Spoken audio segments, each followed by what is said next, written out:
ಶ್ರೀಮಾತೆ ನಮಃ. ಎಲ್ರಿಗೂ ನಮಸ್ತೆ. ಭಾವನಾ ಗೌಡ ಮಾತಾಡ್ತಾ ಇದ್ದೀನಿ. ದೀಪಾವಳಿ ಹಬ್ಬ ನಮ್ಮ ಇಡೀ ಭಾರತದಲ್ಲಿ ಬಹಳ ವಿಜೃಂಭಣೆಯಿಂದ ಆಚರಿಸುವ ಹಬ್ಬಗಳಲ್ಲಿ ಬಹಳ ಪ್ರಮುಖವಾದ ಹಬ್ಬ ದೀಪಾವಳಿ. ಮೂಲತಃ ದೀಪಾವಳಿ ಹಬ್ಬ 5 ದಿನಗಳ ಕಾಲ ನಾವು ಆಚರಿಸ್ತೀವಿ. ಆದ್ರೆ ಈಗ ಕೆಲವೊಂದು ಕಡೆ 5 ದಿನಗಳ ಕಾಲ ಆಚರಿಸ್ತಾರೆ, ಇನ್ನೂ 4 ದಿನಗಳ ಕಾಲ ಆಚರಿಸ್ತಾರೆ. ಸಾಮಾನ್ಯವಾಗಿ ನಮ್ಮ ಕಡೆ ಎಲ್ಲ, ಅದು ಕರ್ನಾಟಕದ ಈ ಭಾಗದಲ್ಲಿ ಸಾಮಾನ್ಯವಾಗಿ 3 ದಿನಗಳ ಕಾಲ ಆಚರಿಸ್ತಾರೆ. ಬಹಳ ವಿಶೇಷವಾದ ಹಬ್ಬ ಇದು. ಎಲ್ಲರಿಗೂ ಗೊತ್ತು. ನಾನು ಆಚರಣೆ ಬಗ್ಗೆ ಹೇಳೋದಕ್ಕಿಂತ ಪೌರಾಣಿಕ ಹಿನ್ನೆಲೆಯ ಕುರಿತು ದೀಪಾವಳಿಯ ಬಗ್ಗೆ ನಾನು ನಿಮಗೆ ಹೇಳ್ತೀನಿ. ಯಾಕಂದ್ರೆ ಆಚರಣೆಗಳು ಬಹಳ ವಿಶೇಷ. ಎಲ್ಲರಿಗೂ ಆಚರಣೆ ಬೇಕು. ಹಾಗೆ ಆಚರಣೆ ಎಲ್ಲರಿಗೂ ಗೊತ್ತಿದೆ ಕೂಡ. ಯಾಕೆ ಗೊತ್ತಿದೆ ಅಂತ ಅಂದ್ರೆ, ನಾನು ಮೊದಲೇ ಹೇಳಿದೆ, ನಮ್ಮ ಆಚರಣೆಗಳೆಲ್ಲ ಹೆಂಗಿದೆ ಅಂದ್ರೆ, ಇಡೀ ಭಾರತ ದೇಶದಲ್ಲಿ ಎಲ್ಲರ ಮನೆಯಲ್ಲೂ ಕೂಡ ದೀಪಾವಳಿಯನ್ನ ಆಚರಿಸಿದ್ರೆ, ಎಲ್ಲ ಹಿಂದೂಗಳ ಮನೆಯಲ್ಲೂ ಕೂಡ ದೀಪಾವಳಿಯನ್ನ ಆಚರಿಸಿದ್ರೆ ಆ ಹಬ್ಬದ ಕೇಂದ್ರ ಬಿಂದು ಒಂದೇ ಆಗಿರುತ್ತೆ. ಆದರೆ ಆಚರಣೆಯಲ್ಲಿ, ಸಂಪ್ರದಾಯದಲ್ಲಿ ಬಹಳ ವ್ಯತ್ಯಾಸಗಳಿರುತ್ತೆ. ನಾನು ಮೊದಲೇ ಹೇಳಿದೆ, ನಾವೆಲ್ಲ ತತ್ವನಿಷ್ಠರು, ವಸ್ತುನಿಷ್ಠರಲ್ಲ. ನಮ್ಮ ಆಚರಣೆಗಳು, ನಮ್ಮ ಸಂಪ್ರದಾಯ ಯಾವುದೋ ಒಂದು ಸ್ಥಳದ ಮೇಲೆ, ಒಂದು ವ್ಯಕ್ತಿಯ ಮೇಲೆ, ಒಂದು ಪುಸ್ತಕದ ಮೇಲೆ ಅವಲಂಬಿತವಾಗಿ ನಿಂತಿಲ್ಲ. ನಾವೆಲ್ಲ ತತ್ವನಿಷ್ಠರು. ಹಾಗಾಗಿ ಬಹಳ ಒಂದು ಡಿಫ್ರೆನ್ಶಿಯೇಟ್ ಇರುತ್ತೆ. ನಾವು ಮನೆಯಲ್ಲಿ ಒಂದ್ ರೀತಿ ದೀಪಾವಳಿಯನ್ನು ಆಚರಿಸಿದ್ರೆ, ಅದೇ ನಮ್ಮ ಪಕ್ಕದೂರಿನವ್ರು ಇನ್ನೊಂದ್ ತರ ಆಚರಿಸ್ತಾರೆ. ಆದ್ರೆ ಆಚರಣೆಯಲ್ಲಿ ಮಾತ್ರ ಸ್ವಲ್ಪ ಬದಲಾವಣೆ ಇರುತ್ತೆ. ಆ ಊರಿಗೆ ಅನುಗುಣವಾಗಿ, ಅವರ ಮನೆತನದ ಸಂಪ್ರದಾಯಕ್ಕೆ ಅನುಗುಣವಾಗಿ ಅವರ ಹಬ್ಬವನ್ನ ಆಚರಿಸ್ತಾರೆ. ಹಾಗೆಯೇ ದೀಪಾವಳಿ ಆಚರಣೆಯೂ ಕೂಡ ಕೆಲವೊಂದು ಕಡೆ ಇನ್ನೂ 5 ದಿನಗಳ ಕಾಲ ಆಚರಿಸ್ತಾರೆ, ಕೆಲವೊಂದ್ ಕಡೆ 4 ದಿನ, ಕೆಲವೊಂದ್ ಕಡೆ 7 ದಿನ ಆಚರಿಸ್ತಾರೆ, ಇನ್ನು ಕೆಲವೊಂದ್ ಕಡೆ 3 ದಿನಗಳ ಕಾಲ ಆಚರಿಸ್ತಾರೆ. ಪ್ರಮುಖವಾದ 3 ದಿನಗಳನ್ನ ನಾವೆಲ್ಲರೂ ಆಚರಿಸ್ತೀವಿ. ಅದು ನರಕ ಚತುರ್ದಶಿ, ಲಕ್ಷ್ಮೀ ಪೂಜೆ, ಬಲಿಪಾಡ್ಯಮಿ. ಈ 3 ದಿನಗಳು ಬಹಳ ಮುಖ್ಯವಾಗಿದೆ. ಇವತ್ತು ಇನ್ನೊಂದು ಹಬ್ಬ ಮಾಡ್ತಾರೆ. ನಾಳೆ ಎಲ್ಲರಿಗೂ ಗೊತ್ತೇ ಇದೆ, ನಾಳೆ ಬುರೆ ನೀರು ಎರ್ಕೊಳ್ಳೋದು ಅಂತ ಹೇಳ್ತಾರೆ. ನರಕ ಚತುರ್ದಶಿಯ ದಿನ ಎಲ್ಲರೂ ನೀರು ಎರ್ಕೊಳ್ಳುವ ಒಂದು ಹಬ್ಬವನ್ನ ನಾವೆಲ್ಲ ಆಚರಣೆ ಮಾಡ್ತೀವಿ.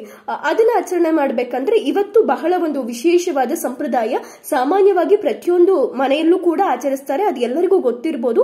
ಇವತ್ತು ಸಂಜೆ ಏನು ಅಂತಂದ್ರೆ, ಎಲ್ಲರೂ ಮನೆ ಎಲ್ಲ ಈಗೆಲ್ಲ ಕ್ಲೀನ್ ಆಗಿರುತ್ತೆ. ದೀಪಾವಳಿ ಹಬ್ಬ ಬಂತಂತ ಇಡೀ ಮನೆಯನ್ನ ಕ್ಲೀನ್ ಮಾಡಿರ್ತಾರೆ. ಮನೆಯೆಲ್ಲ ಕ್ಲೀನ್ ಮಾಡಾದ್ಮೇಲೆ ಇವತ್ತು ಸಂಜೆ ನೀರನ್ನ ತುಂಬ್ತಾರೆ. ನೀರು ತುಂಬೋ ಹಬ್ಬ ಅಂತ ಮಾಡ್ತಾರೆ. ಆ ನೀರನ್ನ ತುಂಬಿಸಿಟ್ಟು ಅದಕ್ಕೆ ಮಾಲಿಂಗನ ಬಳ್ಳಿಯನ್ನ ಸುತ್ತಿ ಪೂಜೆಯನ್ನ ಮಾಡ್ತಾರೆ. ಆ ಒಂದು ನಾವು ಪೂಜೆಯನ್ನ ಮಾಡಿರ್ತೀವಲ್ಲ, ನಾಳೆ ಬೆಳಗ್ಗೆ ಅದೇ ನೀರಿಂದ ಸ್ನಾನ ಮಾಡಬೇಕು. ಎಣ್ಣೆ ಸ್ನಾನ ಮಾಡಿದ್ರೆ ಬಹಳ ಒಳ್ಳೆಯದು ಅಂತ ಹೇಳ್ತಾರೆ. ಅದಕ್ಕೆ ಪೌರಾಣಿಕ ಹಿನ್ನೆಲೆ ಬಹಳ ವಿಶೇಷವಾಗಿದೆ. ಅದನ್ನ ನಿಮಗೆ ನಾನು ನಾಳೆ ತಿಳಿಸ್ತೀನಿ. ಇವತ್ತು ನಾವೇನ್ ನೀರು ತುಂಬೋ ಹಬ್ಬ ಅಂತೆಲ್ಲ ಮಾಡ್ತೀವಲ್ಲ, ಒಂದು ಸತಿ ನಾವೆಲ್ಲ ಯೋಚನೆ ಮಾಡಬೇಕು, ನಮ್ಮ ಎಲ್ಲ ಹಬ್ಬಗಳು ಕೂಡ ಪ್ರಕೃತಿಯ ಜೊತೆ ಎಷ್ಟು ಚೆನ್ನಾಗಿ ಬೆಸೆದುಕೊಂಡಿದೆ ನೋಡಿ. ನಾವು ಸಾಮಾನ್ಯವಾಗಿ ಸರಳವಾಗಿ ಯೋಚನೆ ಮಾಡೋದಾದ್ರೆ, ಈಗ ಚಳಿಗಾಲ ಬಂತು, ಮೈಯೆಲ್ಲ ಒಂದು ಮೂಡ್ಗಾಳಿಗೆ ಇಡೀ ಮೈಯೆಲ್ಲ ಒಡೆಯುತ್ತೆ. ಈಗ ನಾವ್ ಹೆಂಗೆ ನಾಳೆ ಎಲ್ಲ ನೀಟಾಗಿ ಮೈಗೆ ಎಣ್ಣೆ ಹಚ್ಚಿ ಸ್ನಾನ ಮಾಡೋದ್ರಿಂದ ನಮ್ಗೆ ಎಷ್ಟು ಒಂದು ದೇಹಕ್ಕೆ ಆರಾಮ ಅನ್ನೋದು ಸಿಗುತ್ತೆ. ಆ ಒಂದು ನೀರನ್ನ ತುಂಬಿಸಿ ಒಂದು ವಿಶೇಷವಾದ ಆಚರಣೆ, ಒಂದು ಸಂಪ್ರದಾಯ ಎಷ್ಟು ಚೆನ್ನಾಗಿ ನಮ್ಮ ಸಂಸ್ಕೃತಿಯೊಂದಿಗೆ ಹೊಂದ್ಕೊಂಡಿದೆ ನೋಡಿ. ಈ ರೀತಿಯಾಗಿ ನಾವು ಹಬ್ಬಗಳನ್ನ ಯೋಚನೆ ಮಾಡಬೇಕು. ಅವಾಗ ನಮಗೆ ಬಹಳ ಚೆನ್ನಾಗಿ ಅರ್ಥ ಆಗುತ್ತೆ. ಪೌರಾಣಿಕ ಹಿನ್ನೆಲೆಯೂ ಕೂಡ ದೀಪಾವಳಿಗೆ ಬಹಳ ವಿಶೇಷವಾಗಿದೆ. ನಾನು ಇನ್ನ 3 ದಿನಗಳಲ್ಲಿ ಅದನ್ನೆಲ್ಲದನ್ನು ಕೂಡ ತಿಳಿಸ್ತಾ ಹೋಗ್ತೀನಿ. ಹಾಗೆ ಪ್ರತಿಯೊಬ್ರು ಕೂಡ ತಿಳ್ಕೊಂಡೇಬೇಕು. ಈ ದೀಪಾವಳಿಯ ಇನ್ನೊಂದು ವಿಶೇಷ ಪೌರಾಣಿಕ ಹಿನ್ನೆಲೆ ಅಂದ್ರೆ, ಶ್ರೀರಾಮ ಮತ್ತೆ ಸೀತೆ, ಲಕ್ಷ್ಮಣ ವನವಾಸವನ್ನ ಮುಗಿಸಿ 14 ವರ್ಷಗಳ ಕಾಲ ವನವಾಸವನ್ನ ಮುಗಿಸಿ ಮತ್ತೇನು ಮರಳಿ ಅಯೋಧ್ಯೆಗೆ ಬರ್ತಾರಲ್ವಾ, ಅವಾಗ ಅಯೋಧ್ಯೆಯ ಎಲ್ಲ ಜನರು ಸಾಲು ದೀಪಗಳನ್ನ ಹಚ್ಚಿ ಅವರನ್ನ ಸ್ವಾಗತ ಮಾಡ್ಕೊಂಡ್ರಂತೆ. ಅದ್ರ ಪ್ರತೀಕವಾಗಿ ಕೂಡ ದೀಪಾವಳಿಯನ್ನ ಆಚರಿಸ್ತೀವಿ ಅಂತ ಹೇಳ್ತಾರೆ. ಇನ್ನು ಬಲಿಪಾಡ್ಯಮಿಗೆ ಅದರದೇ ಆದ ಪೌರಾಣಿಕ ಹಿನ್ನೆಲೆ ಇದೆ. ಲಕ್ಷ್ಮೀ ಪೂಜೆಗೂ ಅಷ್ಟೇ ತಿಳ್ಕೋಬೇಕು. ಯಾಕಂದ್ರೆ ನಾವು ಆಚರಣೆಯನ್ನೇನೋ ಮಾಡ್ತೀವಿ. ಇವತ್ತು ಗೊತ್ತು ಎಲ್ಲರಿಗೂ ಬುರೆ ನೀರು ತುಂಬೋದು ಅಂತ ಗೊತ್ತು, ನಾಳೆ ಎಣ್ಣೆ ಸ್ನಾನ ಅಂತ ಗೊತ್ತು, ಆ ನಂತರ ಲಕ್ಷ್ಮೀ ಪೂಜೆ, ಬಲಿಪಾಡ್ಯಮಿ, ನಾವು ಗೋಪೂಜೆಯನ್ನ ಮಾಡ್ತೀವಿ. ಎಲ್ಲದೂ ಗೊತ್ತಿದೆ, ಗೊತ್ತಿಲ್ಲ ಅಂತ ಏನಿಲ್ಲ. ಆದರೆ ಆಚರಣೆಯ ಹಿಂದಿರುವ ವೈಜ್ಞಾನಿಕ ಸತ್ಯವನ್ನ ನಾವು ಅರ್ಥ ಮಾಡ್ಕೊಂಡಿಲ್ಲ ಅಂದ್ರೆ ಎಲ್ಲರೂ ನಮ್ಮ ಆಚರಣೆಯನ್ನ ದೂರ್ತಾರೆ. ಅಯ್ಯೋ ಏನ್ ಬಿಡು, ದೀಪ ಹಚ್ಚಿದ್ರೆ ಏನಾಗ್ಬಿಡುತ್ತೆ, ಲಕ್ಷ್ಮೀ ಪೂಜೆ ಯಾಕೆ ಇವತ್ತೇ ಮಾಡ್ಬೇಕು, ನಾಳೆನೇ ಯಾಕೆ ಎಣ್ಣೆ ಸ್ನಾನ ಮಾಡ್ಬೇಕು, ಗೋ ಪೂಜೆಯನ್ನ ಯಾಕೆ ಮಾಡ್ಬೇಕು, ಈ ರೀತಿ ಹಲವಾರು ಪ್ರಶ್ನೆಗಳಿರುತ್ತೆ. ಆ ಪ್ರಶ್ನೆಗಳಿಗೆ ನಾವು ಸಮಂಜಸವಾಗಿ ಉತ್ತರ ಕೊಡ್ಲಿಲ್ಲ ಅಂದ್ರೆ ನಮ್ಮ ಸನಾತನ ಧರ್ಮಕ್ಕೆ ಇನ್ನೂ ಹಲವಾರು ಪ್ರಶ್ನೆಗಳು ಹಾಕ್ತಾರೆ.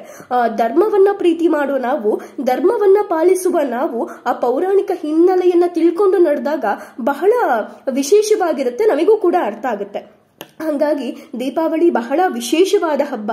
ನಾವೆಲ್ಲ ಪೌರಾಣಿಕ ಹಿನ್ನೆಲೆಯನ್ನ ತಿಳ್ಕೊಂಡು ಹಬ್ಬವನ್ನ ಆಚರಣೆ ಮಾಡೋಣ.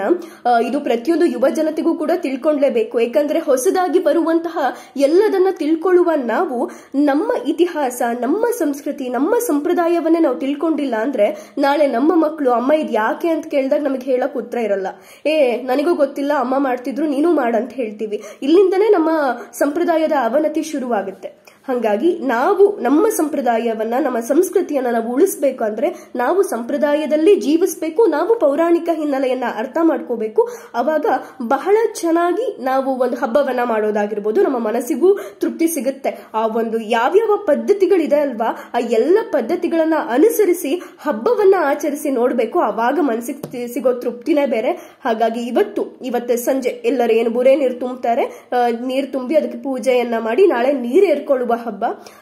ಎಲ್ಲರೂ ಕೂಡ ಬಹಳ ವಿಜೃಂಭಣೆಯಿಂದ ಮನಸ್ಸಿಗೆ ನೆಮ್ಮದಿಯಾಗಿ ನಾವೆಲ್ಲರೂ ಅದನ್ನ ಅರ್ಥಪೂರ್ಣವಾಗಿ ಆಚರಿಸೋಣ.